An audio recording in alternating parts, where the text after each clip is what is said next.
Hostel संचालक हैं उन्हीं के संबंधी के अस्पताल में लड़की को इलाज के लिए ले जाया गया था। इसमें पूरी तरह से मिली भगत हॉस्टल संचालक का जो अस्पताल में जहां पे डॉक्टर ने जो ट्रीटमेंट किया है और स्थानीय पुलिस थानाध्यक्ष के तीनों की मिली भगत से इस मामले को रफा दफा करने का प्रयास किया गया। तो सारे चीज़ इस तरह से इंडिकेट करते हैं कि लड़की ने संघर्ष किया है, लड़की को ओवरपावर किया गया है, उसके साथ हिंसा हुई है। ये ऐसा प्रतीत हो रहा है कि जैसे हॉस्टल की संचालिका ने लड़की के परिजनों को प्रलोभन दिया कि पैसा लेके इसको हैसअप कर लो।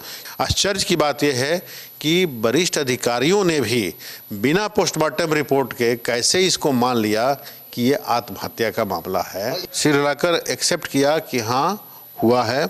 दोबारा पूछा तुम्हारे साथ दुष्कर्म हुआ है, लड़की ने बोला, सिर हिलाया। ऐसा प्रतीत हो रहा है कि स्लीपिंग पिल्स वगैरह भी प्लांट किया गया है। जब लड़की के बारे में उसकी उम्र लिखी जा रही थी तो इन लोगों ने कहा कि लड़की की उम्र 17 साल कुछ एक महीना है।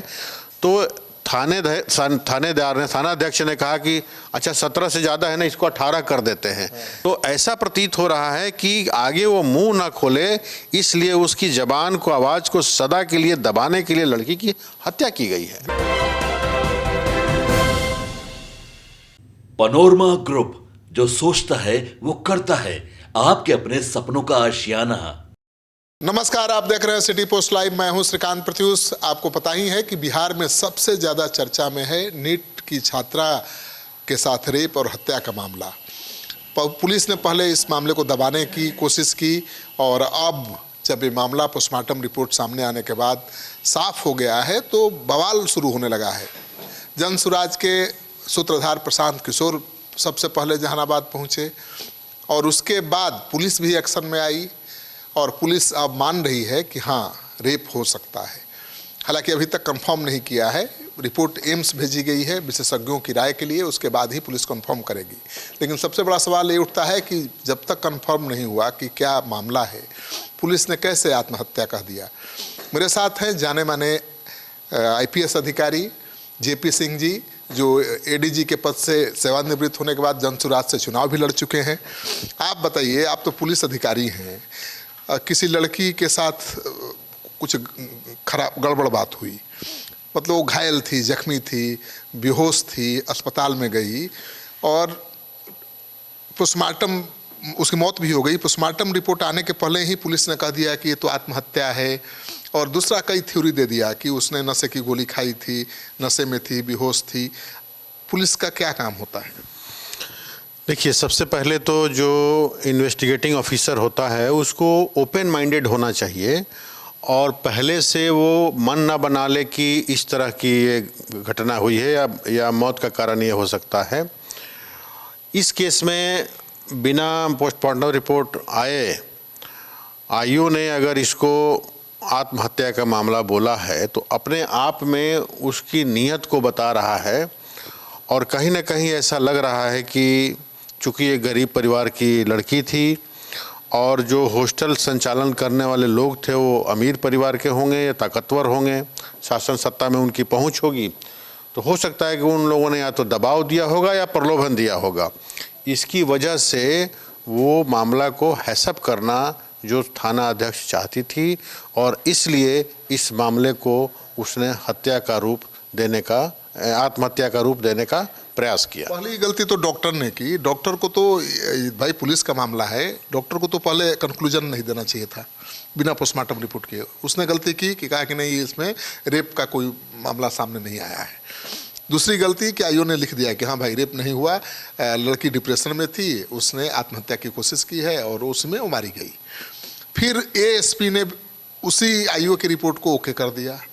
फिर SP ने भी वही किया, उसी की रिपोर्ट को ट्रू कर दिया और SSP साहब ने कह दिया कि रेप हुआ ही नहीं है। मतलब आईओ और मेडिकल जो डॉक्टर थी, डॉक्टर की रिपोर्ट के आधार पर ही SSP साहब ने कह दिया कि नहीं भाई, ये तो बलात्कार का मामला नहीं है, ये तो आत्महत्या का मामला। देखिए, ऐसे सुनने में आ रहा है कि जो हॉस्टल संचालक हैं उन्हीं के संबंधी के अस्पताल में लड़की को इलाज के लिए ले जाया गया था, और जहां पर वो सब गायनेकोलॉजिस्ट वगैरह इस तरह के स्पेशलिस्ट नहीं मौजूद थे जो महिलाओं से संबंधित चीज़ों की जांच कर सकते हैं। तो अपने संबंधी की एक तो हत्या हुई है, एक तो रेप हुआ है, और उसके बाद लड़की को इलाज के लिए, मतलब रेप के बाद और हत्या से पहले ऐसे अस्पताल में ले जाना जो आपके संबंधियों का अस्पताल है, उसी में वो डॉक्टर हैं, तो स्वाभाविक है कि उन्होंने इसको आत्महत्या का मामला बनाने का प्रयास किया, तो हसब करने का कोशिश किया। तो ये अपने आप में दिखाता है कि इसमें पूरी तरह से मिलीभगत हॉस्टल संचालक का, जो अस्पताल में जहाँ पे डॉक्टर ने जो ट्रीटमेंट किया है, और स्थानीय पुलिस थानाध्यक्ष के तीनों की मिलीभगत से इस मामले को रफा दफा करने का प्रयास किया गया।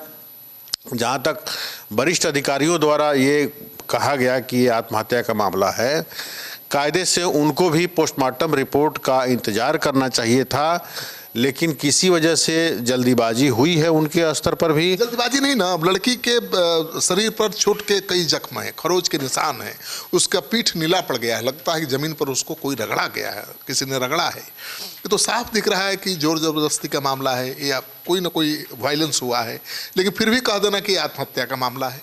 देखिए, प्रशांत किशोर जी ने भी पोस्टमार्टम रिपोर्ट को देखा, मैंने भी देखा, हम लोग गए थे जहानाबाद उस गाँव में जहाँ पर उसका परिवार के लोग रहते हैं। तो रिपोर्ट को देखने से स्पष्ट है कि लड़की के बॉडी पर जख्म के निशान हैं, फाइट मार्क्स भी है। लड़की ने पूरा विरोध किया है, 1 घंटे तक संघर्ष की है, संघर्ष का निशान है।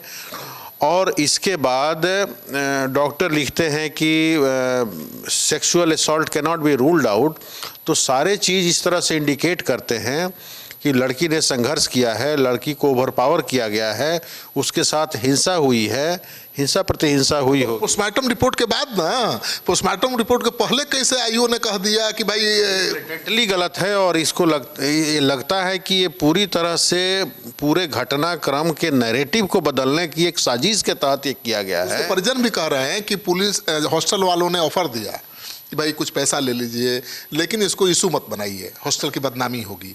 तो वही काम पुलिस के साथ भी किया होगा, और पुलिस उसी प्रलोभन में आके आईओ ने रिपोर्ट बनाई। ये ऐसा प्रतीत हो रहा है कि जैसे हॉस्टल की संचालिका ने लड़की के परिजनों को प्रलोभन दिया कि पैसा लेके इसको हसब कर लो, ये लोग नहीं माने, तो उन्होंने थाना अध्यक्ष को किया होगा, ऐसा प्रतीत हो रहा है। और इसलिए सबने मिली भगत में ये सब काम की। आश्चर्य की बात यह है कि वरिष्ठ अधिकारियों ने भी बिना पोस्टमार्टम रिपोर्ट के कैसे इसको मान लिया कि ये आत्महत्या का मामला है। यही गंभीर सवाल है कि अब एएसपी एसएसपी ने भी कह दिया कि रेप नहीं हुआ।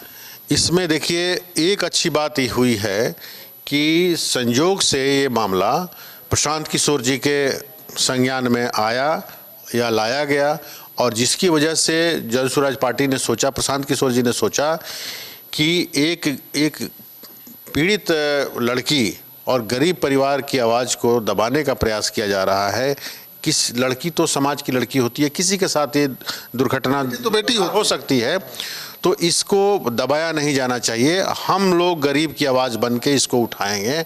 और इस तरह से जब वो जहानाबाद गए, पीड़िता के परिजनों से मिले, मैं वहीं साथ में था। लड़की की माता ने कहा कि जब लड़की अंडर ट्रीटमेंट थी और हम लोग अस्पताल में गए थे, तो मैंने लड़की से पूछा कि बेटा, क्या डॉक्टर ने बोला कि बात नहीं करना, नहीं तो इनकी बीमारी और बढ़ जाएगी।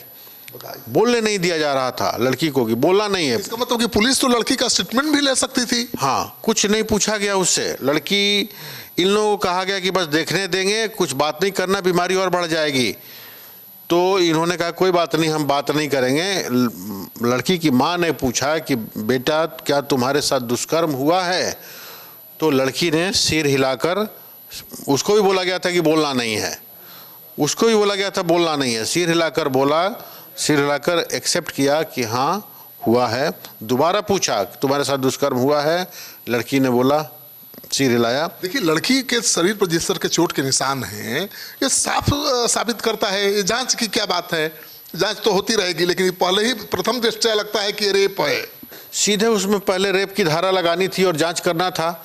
अगर तमाम सबूतों के आधार पर कंक्लूड होता है कि रेप नहीं हुआ है तो बात की बात है, कोर्ट से बरी होता है। लेकिन आप पहले ही आत्महत्या की बात कर रहे हैं और ऐसा प्रतीत हो रहा है कि स्लीपिंग पिल्स वगैरह भी प्लांट किया गया है। ये तो बहुत बड़ी साजिश तो की जांच का विषय है कि लड़की ने खुद 2 स्लीपिंग पिल्स खाई या उसको खिलाया गया साजिश के तहत, खिलाया गया या उसके तकिए के नीचे रखा गया। बिल्कुल खिलाने के बाद रखा गया हो। हाँ, एक और चीज़ जो आया संज्ञान में हम लोगों के कि जब लड़की के बारे में उसकी उम्र लिखी जा रही थी तो इन लोगों ने कहा कि लड़की की उम्र 17 साल कुछ एक महीना है।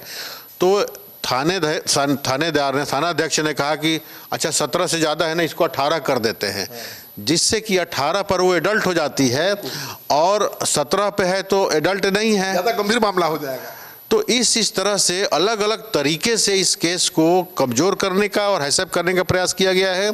उसको समुचित अस्पताल में नहीं लिया गया है, निष्पक्ष डॉक्टरों से इलाज नहीं कराया गया है। डॉक्टर ने भी ये कहा है परिजनों को कि आप लोग खुश रहिए, लड़की बच जाएगी।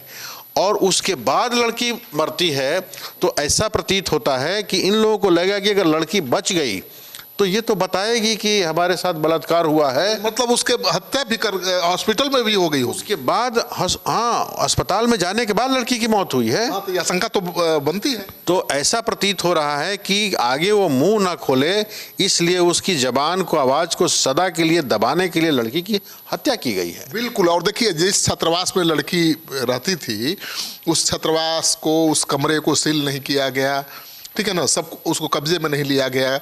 जिन संदिग्धों को पकड़ा गया पूछताछ के लिए ऐसे ही छोड़ दिया गया। इतना जल्दी क्या थी? परिजन बताते हैं कि जब वो थाना अध्यक्ष के ऑफिस में थे तो उस समय एक व्यक्ति अंगीठी ताप रहा था। तो इन्होंने पूछा कि ये कौन है, तो उन्होंने कहा कि ऐसे कोई बैठा हुआ है। बाद में पता चला कि वही मेन मुजरिम था जिसको थानाधिकारी अपने चैम्बर में बैठा के और अंगीठी दिए हुए थे आग तापने के लिए। वही संदिग्ध था, वही मेन एक्यूज्ड है। उसके अलावा जब इतना बड़ा मामला है तो इसमें कस्टोडियल इंट्रोगेशन होना चाहिए। तो पुलिस ने पुलिस रिमांड ना मांग के सीधे जुडिशियल रिमांड में जेल भिजवा दिया और इधर आत्महत्या की थियरी चला दिया, उधर टैबलेट्स उसके बिस्तरे में प्लांट कर दिया। ऐसा लग रहा है कि पूरी तरह से ये योजना बनाई गई एक कॉन्स्पिरेसी के तहत, जिससे कि ये मामला आत्महत्या के रूप में होके और दब जाए। परिजनों ने विरोध नहीं किया होता। आमतौर पर गांव देहात के लोग, गरीब साधारण लोग होते हैं, वो नियति मान लेते हैं। अगर विरोध नहीं किया होता, मीडिया ने इस खबर को उछाला नहीं होता, प्रशांत किशोर जैसे नेताओं ने इसको तुल नहीं दिया होता, तब तो ये आत्महत्या साबित हो गया होता। और दूसरी बात है कि कई बार लोग लोभ में भी आ जाते हैं, सोचते हैं कि जो हुआ सो हुआ, कुछ पैसे वैसे लेके भी दब जाते हैं या दबाव बना देते हैं सामाजिक रूप से। और सुनने में आया है कि अब इसमें राजनीति भी हो रही है, कई पार्टियों के राजनेता भी वहाँ गए थे और उन्होंने कहा कि आप प्रशांत किशोर के पास आप लोग मत जाओ, हम लोग मदद करेंगे, प्रशांत किशोर के पास मत जाओ। उसके बावजूद उनके परिजन आए थे और कल हम लोग एसएसपी पटना के साथ हम लोग मीटिंग भी किए और हम लोग जो कई मांगे किए हैं, केस तो अब चला गया है एसआईटी के पास। ये अच्छी बात हुई है कि पुलिस महानिदेशक ने एसआईटी का गठन कर दिया है। डीजीपी ने संज्ञान लिया आप लोगों की शिकायत पर, एसआईटी का गठन किया, जांच शुरू हो गई है। जांच शुरू हो गई है, ये अच्छी बात है। लेकिन इससे ये स्पष्ट होता है कि कहीं ना कहीं पुलिस महानिदेशक भी पुलिस की जांच से संतुष्ट नहीं थे और उनको लगा कि वरिष्ठ अधिकारियों के नेतृत्व में इसकी जांच होनी चाहिए। कैसे हो सकते हैं संतुष्ट? ये तो पुलिस की भूमिका कितनी संदिग्ध दिख रही है। पुलिस विभाग पर बट्टा लग गया बड़ा। तो अब उम्मीद की जाती है और उम्मीद करते हैं हम कि इस घटना के तमाम पहलुओं के बारे में निष्पक्ष रूप से जांच होगी और तमाम चीज़ उभर के आएगी। एक चीज़ और है, कल ही ये पता चला कि खगड़िया में, मुजफ्फरपुर में, मधेपुरा में, छपरा में भी इस तरह की अनेक वारदातें घटी हैं। लड़कियों को रेप के बाद मारकर रेलवे ट्रैक पे डाल दिया जाता है और इस तरह से अचेत अवस्था में फेंक दिया जाता है। तो मुझे तो ऐसा लगता है कि ये घटनाएं कोई इन आइसोलेशन नहीं है, ऐसी घटनाएं लगातार हो रही हैं, लेकिन ये पटना में चूंकि घटना हुई, परिजनों ने आवाज उठाई इसलिए सामने आ गई। तो मुझे शंका है कि कहीं ये पैन बिहार लेवल पर एक ऑर्गेनाइज्ड क्राइम तो नहीं है और ये हर जगह इनका जाल तो नहीं फैला है।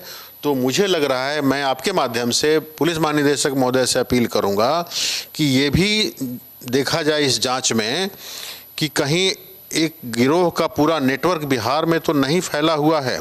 दूसरी बात है कि हॉस्टल के जो संचालक हैं, 5 साल पहले सुनने में आ रहा था कि उनके पास एक हॉस्टल था, 22 हॉस्टल हो गया। तो रातों रात अगर कोई इतना अमीर हो जा रहा है तो क्या कहीं ये उनका मोडस ऑपरेंडाई तो नहीं है कि गांव से गरीब परिवार की लड़कियां आती है, हॉस्टल में रहती हैं, उनके साथ बदतमीजी होती है, दुर्व्यवहार होता है, अगर वो आवाज़ उठाएंगी तो उनको मौत के घाट उतार दो और नहीं तो उसके आधार पर अपना पैसा कमाइए। तो इन सब ये तो बड़ा सवाल आपने उठा दिया। मतलब हॉस्टल, मैंने एक स्टोरी किया था कुछ साल पहले कि सरकारी रिमांड होम, महिला सरकारी रिमांड होम बना वेश्यालय, वहाँ भी लड़कियाँ अच्छे अच्छे घरों की जाती थी प्रेम प्रसंग में और उन लड़कियों को सप्लाई किया जाता था, मतलब सेक्स रैकेट चल रहा था। इसमें भी तो हो सकता है। अब जिस तरह से लड़की को एक जाने माने अपने जाना पहचाने अस्पताल में ले जाया गया है और डॉक्टरों की भी मिली भगत दिख रही है, पुलिस की मिली भगत दिख रही है, तो ऐसा प्रतीत होता है जो पूर्व पुलिस अधिकारी, मुझे ऐसा शंका है कि कहीं एक सुनियोजित ये षड्यंत्र के तहत तो ये काम नहीं चल रहा है। बड़ा रैकेट तो नहीं है, बड़ा रैकेट तो नहीं है। और अगर खासकर हॉस्टल संचालक की संपत्ति दिन दुनी रात चौगुनी बढ़ रही है, गर्ल्स हॉस्टल चलाने से कोई रातों रात करोड़पति तो होता नहीं है। तो इस पहलू की भी जांच होनी चाहिए और अगर ये पैन बिहार स्तर पे हो रहा है तो बहुत ही शर्मनाक, सोचनीय और निंदनीय विषय है। सारे पहलू की बहुत ही निष्पक्ष रूप से जांच होनी चाहिए और मैं अपेक्षा करता हूं कि पुलिस महानिदेशक के डायरेक्शन के अनुसार SIT पूरे मामले के तह तक जाएगी और जो भी इसमें गुनहगार हो, चाहे हॉस्टल संचालक हों या थानाध्यक्ष हों या जो डॉक्टर्स हैं जहां पर ट्रीटमेंट हुआ है, सबके खिलाफ कठिन और कठोर से कठोर कार्रवाई होनी चाहिए। चलिए, तो आपने सुन लिया एक पुलिस अधिकारी किस नज़रिए से किसी घटना को देखता है, आपने देख लिया और कितनी बड़ी बड़ी बातें खुलकर सामने आ गई हैं। आप क्या सोचते हैं? IG साहब की बातों से कितना सहमत हैं? कमेंट बॉक्स में जाइए, अपना कमेंट जरूर लिखिए। ये नेता बाद में है, पहले एक पुलिस अधिकारी हैं तो और जाने माने पुलिस अधिकारी हैं, अब जनसुराज से जुड़ गए हैं, लेकिन ये राजनीति करने की बजाय जो टेक्निकल बातें हैं उसी को सामने ला रहे थे और मुझे भी लगता है कि वो सार्थक बातें हैं। आप क्या सोचते हैं? कमेंट बॉक्स में जाइए, अपना कमेंट जरूर लिखिए। और क्या सोचते हैं, किसको सज़ा मिलनी चाहिए? पुलिस को भी सज़ा मिलनी चाहिए?